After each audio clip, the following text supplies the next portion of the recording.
Buenas tardes, molineros. Aquí estoy otra vez. Bueno, vamos con la parte que nos toca. Ya os he subido el vídeo que en el que os explico cómo resolver lo del New Deal y cómo os he orientado un poquito cómo hacer el comentario de mapa histórico. Y empiezo que ya es como una clase más. Voy a intentar continuar con un poquito de temario. Intentaré no extenderme mucho, pero bueno, aquí vamos a continuar. Pasamos con, por cierto, os enseño un poquito el tema. ¿Ahí se ve bien? Sí, bueno, pues vale, ahí vamos. Lo vuelvo a dejar aquí y continúo. Vale, mirad, esto lo que tenemos aquí delante es el PowerPoint que está subido en el blog. Ya sabemos dónde. En primero de bachillerato, en esta parte de aquí, primero de bachillerato, este archivo. Está, bueno, aquí el New Deal resuelto, el anterior vídeo, la solución de Groucho Marx. Y en esta parte de aquí tenéis este PowerPoint que estáis viendo delante de vuestras pantallas. New Deal, la reacción estadounidense al crash del 29, a la Gran Depresión, los años posteriores al crash del 29. Hubo reacciones anteriores que no funcionaron, pero esta sí que va a funcionar más o menos. Bueno, New Deal, 1932-1938. Aquí tenéis la definición, ese conjunto de medidas que lanzó, acordaros, Roosevelt, que buscan sobre todo es reducir el paro, reducir esos 12 millones de parados y resolver un poquito los problemas económicos que ha generado el crash del 29, con algo que no se había hecho hasta entonces, que es con el intervencionismo del Estado. Vamos a la siguiente diapositiva. ¿Qué tenemos aquí? Echo de menos a Luis para leerme. Si me oye, pues ahí está. Bueno, ¿dónde son los puntos en los que va a intervenir el New Deal estadounidense? Esta puede ser una de las preguntas del examen. ¿En qué consistió el New Deal americano? Entonces, me tendríais que hablar del concepto y en los sectores de actuación del New Deal de Roosevelt norteamericano en Estados Unidos. Sector de actuación: el financiero, industrial, agrícola, laboral y asistencial. Vale, luego en el punto 6 os hago un balance final, que hay un pero ahí que ya a los que habéis trabajado el texto sobre el New Deal ya sabéis de lo que os hablo. Bueno, sector financiero. Como el crack había sido ocasionado por los bancos y la bolsa, pues un control del Estado sobre los bancos, sobre sus reservas. Les obligan a tener unas reservas mínimas a la hora de crear los bancos.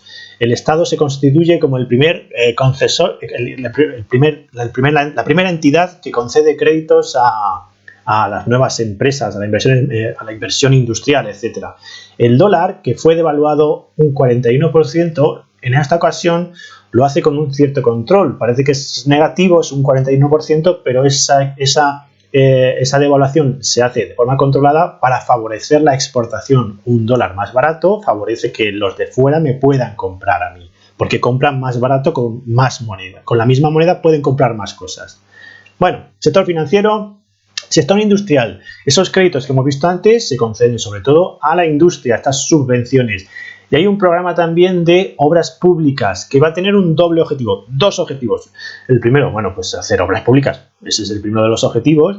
Pero sobre todo cuando hago obras públicas, lo que estoy es dando trabajo tanto a los trabajadores que trabajan en esas carreteras, en esos pantanos, en esa presa, en ese embalse, en esa central hidroeléctrica, sino que además doy trabajo a las empresas que están relacionadas con esa carretera. Por ejemplo, una industria de alquitrán. O si estoy haciendo un embalse, pues una industria de hormigón. O pues todo esto, ¿no? Entonces, con esto va a dar empleo a más de 3 millones de trabajadores. Continuamos. De esos 12 millones que hemos visto antes, 3 van a trabajar para el Estado haciendo obras públicas. Continuamos. Bueno, aquí tenéis una serie de fotografías. Este es Roosevelt, el presidente americano, el del texto del discurso inaugural que vosotros habéis trabajado. Y bueno, y aquí unos ejemplos de obras públicas, la construcción de una presa, y esta es la presa más famosa de Estados Unidos, la presa Hoover, que se construyó durante aquellos años. Por cierto, Roosevelt, que lo tenéis aquí, que murió en una silla de ruedas de poliomielitis en 1945. Único presidente de Estados Unidos que ha sido reelegido 4 veces. Acordaros, si no lo sabéis, en Estados Unidos solo se puede elegir al mismo presidente 2 veces. La primera y la segunda. Trump, por ejemplo, solo va a poder estar esta que está, y si le reeligen, otra más. Continuamos. El sector agrícola. aunque sea contraproducente, lo que se optó fue por la disminución de la producción, es decir, hacer menos o producir menos comida. ¿Por qué? Porque una de las causas del crash del 29 había sido la sobreproducción agrícola, se había producido demasiado. Entonces, intentamos producir menos para que los precios suban y los agricultores no se arruinen. En el terreno laboral, algo positivo que trajo el crash del 29 es que por primera vez se van a fijar en Estados Unidos unos salarios mínimos, menos mal, y una jornada laboral máxima. Creo que fue 10 horas, no estoy totalmente seguro, pero creo que, perdón, 8 horas. Ese salario mínimo va a hacer que se cree una gran masa de gente que va a tener dinero, aunque sea poco, pero va a tener dinero y va a poder comprar. Se va a multiplicar la demanda. La gente puede comprar y si la gente compra, se crea más empleo porque se tienen que producir más cosas y las cosas van mejor, etcétera. Sigo. También era urgente el plano asistencial. Había muchísima gente en Estados Unidos que estaba pasando hambre, que estaba pasándolo mal, que había perdido sus casas, sus propiedades, todo. Entonces, en el plano asistencial. ¿Cuál es el balance del New Deal? Bueno, sí que va a paliar los efectos de la Gran Depresión, sí que va a mejorar el plano laboral, sí que va a favorecer sobre todo la reelección de su presidente, de Roosevelt. Y aquí os pongo un pero. Aquí lo tengo. Tengo aquí un pero estupendo. ¿Por qué? Y continúo. Porque la actividad de Estados Unidos no se recupera a niveles anteriores al crash del 29 hasta que no llega la Segunda Guerra Mundial. Ya con la Segunda Guerra Mundial pues se tienen que producir un montón de armas, entonces va a haber trabajo para todo el mundo. Y luego hay muchísimos soldados que están en la guerra, esos no ocupan un puesto como parado. Entonces eso es uno de los factores. Las inversiones públicas fueron elevadas, pero la privada no lo fue tanto, no subió la inversión privada al mismo nivel. El paro baja, pero no baja tanto como se pretende. Fijaos, 7 millones de parados de los 12 anteriores, 7 millones de parados en 1937, que son muchos, pero son menos de 12. Entonces, bueno. Bueno, y algunas críticas de sectores muy capitalistas que critican a Roosevelt por ser demasiado socialista, socializador, y en una época en la que la URSS está ahí dando por saco con su revolución socialista, pues no gustaba mucho. Esto en Estados Unidos, pues aquí está, ese New Deal, esas medidas llevadas a cabo por Roosevelt y el New Deal en Estados Unidos puede ser una de las preguntas del examen.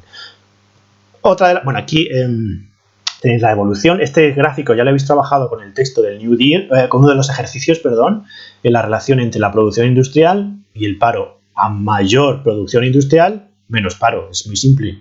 Vale. Otros países que se superan la crisis, Japón, Reino Unido, más o menos lo va superando, Francia, bueno, diversos países. Pero pues me voy a centrar en estos dos, Alemania e Italia, por su relevancia desde el punto de vista histórico y político. Bueno, ¿a qué nos va a llevar en estos países? La crisis del 29 y la Gran Depresión afectan sobre todo, ya vimos que los primeros países que eran afectados fueron Alemania, Austria y luego el resto de los países europeos. Alemania está intensamente afectada por la Gran Depresión y el crash del 29 que se extiende desde Estados Unidos porque fue uno de los países que dependía mucho más de los créditos americanos y luego además debía dinero a Estados Unidos.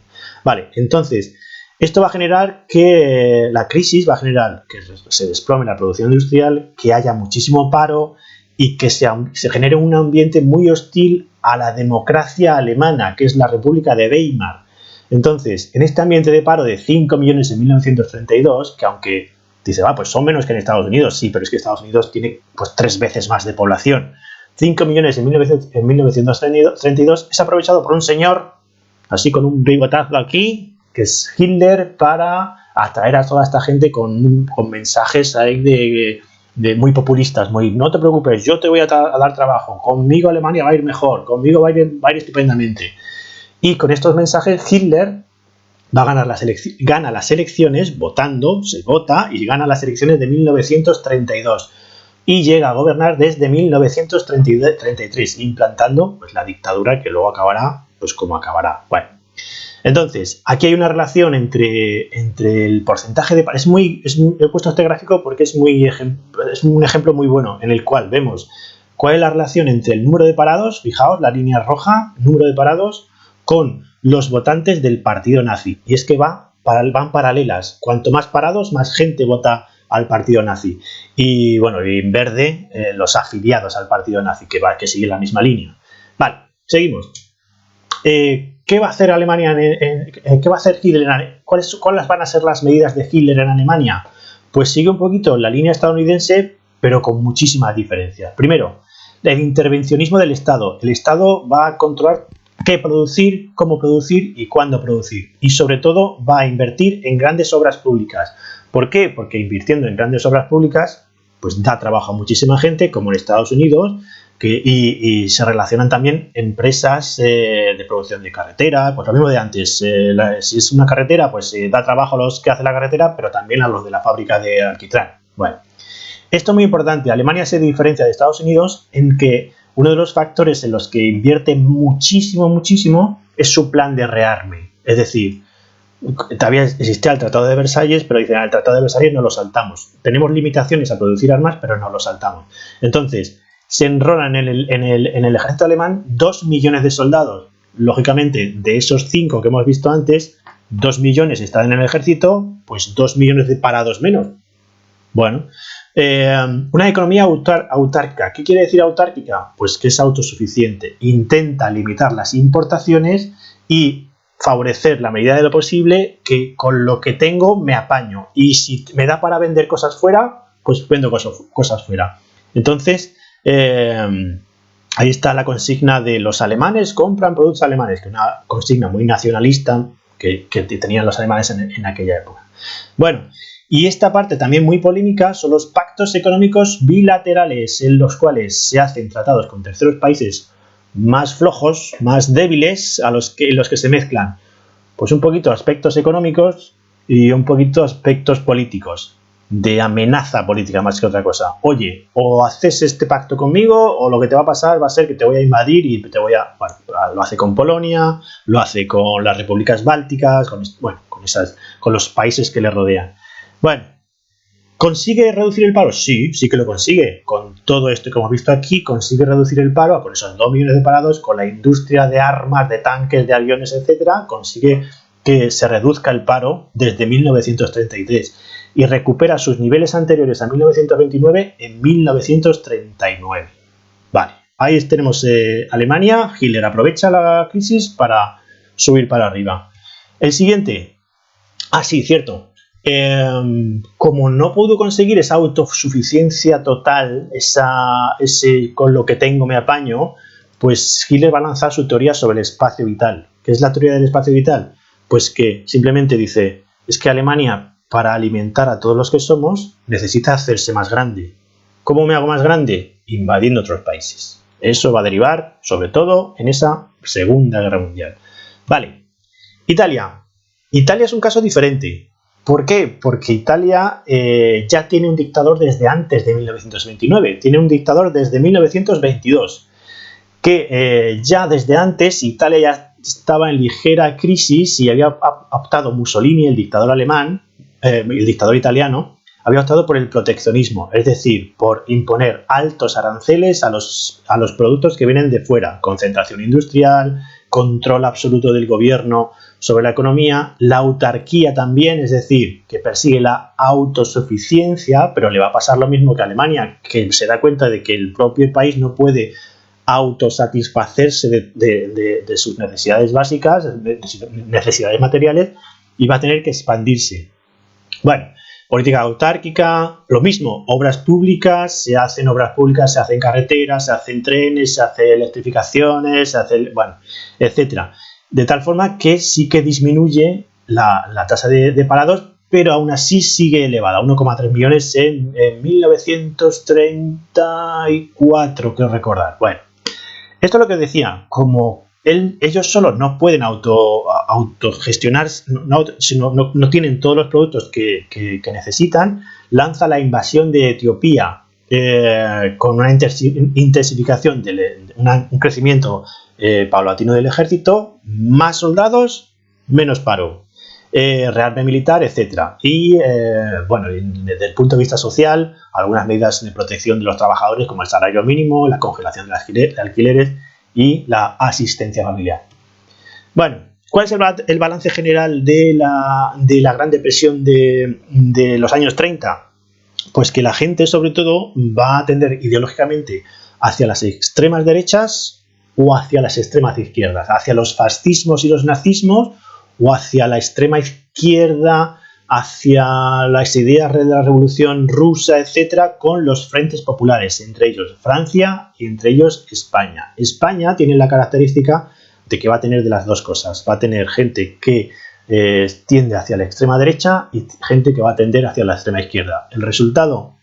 Bueno, ya lo sabemos. La Guerra Civil Española. Vale, creo que ya con esto sí. Bueno, aquí hay una relación entre materias primas y desempleo, pero hasta ahí queda más o menos claro. En la reacción americana, el New Deal, con las medidas que llevó a cabo en diferentes aspectos, financiero, asistencial, económico, etcétera. ¿Qué ocurre en Alemania que va a llevar al ascenso de Hitler al poder y cuáles son sus medidas económicas? ¿Y qué ocurre en Italia? Eso es el punto de hoy, que son esas dos preguntas. El New Deal o la reacción del New Deal en Estados Unidos y consecuencias económicas y políticas a las que va a llevar en Italia y en Alemania. Eso es todo. Seguimos. Hasta luego. Hasta luego. Hasta luego.